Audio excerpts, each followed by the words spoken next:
నిన్నటి కరెంట్ అఫైర్స్లోని చివరి ప్రశ్నకు సమాధానం. ఇంటర్నేషనల్ సైన్ లాంగ్వేజ్ డే ఎప్పుడు?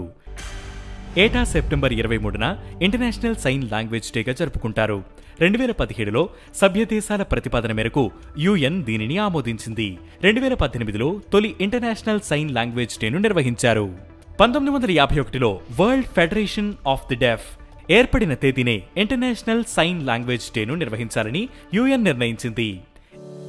ఇక మొదటిది ASO/SAA సమావేశాన్ని ప్రారంభించిన రాష్ట్రపతి.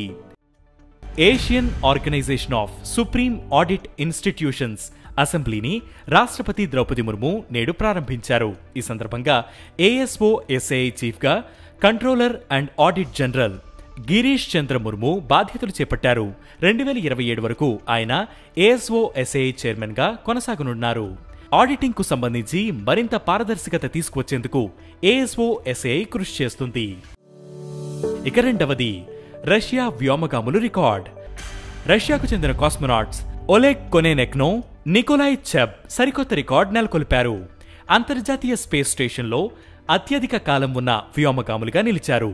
వీరు ISSలో ఏకంగా 374 రోజులు ఉన్నారు. కాగా అంతకుముందు ఈ రికార్డ్ 370 రోజులు 21 గంటలకు 22 నిమిషాలుగా ప్రొకోపివ్, పెటలిన్, రూబియో పేర్ల మీద ఉంది. ఇక మూడవది నెదర్లాండ్స్ రాయబారిగా కుమార్ తూహిన్.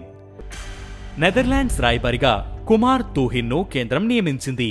IFS 1991 బ్యాచ్ కు చెందిన తూహిన్ 2017 నుంచి 2018 మధ్య నమీబియా హై కమిషనర్ గా, 2018 నవంబర్ నుంచి 2021 నవంబర్ మధ్య హంగరీ రాయబారిగా పనిచేశారు. ఇక నాలుగవది మిస్ యూనివర్స్ ఇండియా 2024 విజేతగా రియా సింఘు.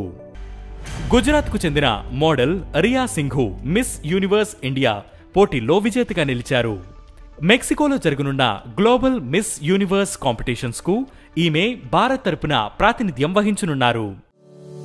ఇక ఐదవది NCRB చీఫ్ గా Alok Ranjan. National crime records bureau chief గా అలోక్ రంజన్ నియమితులయ్యారు.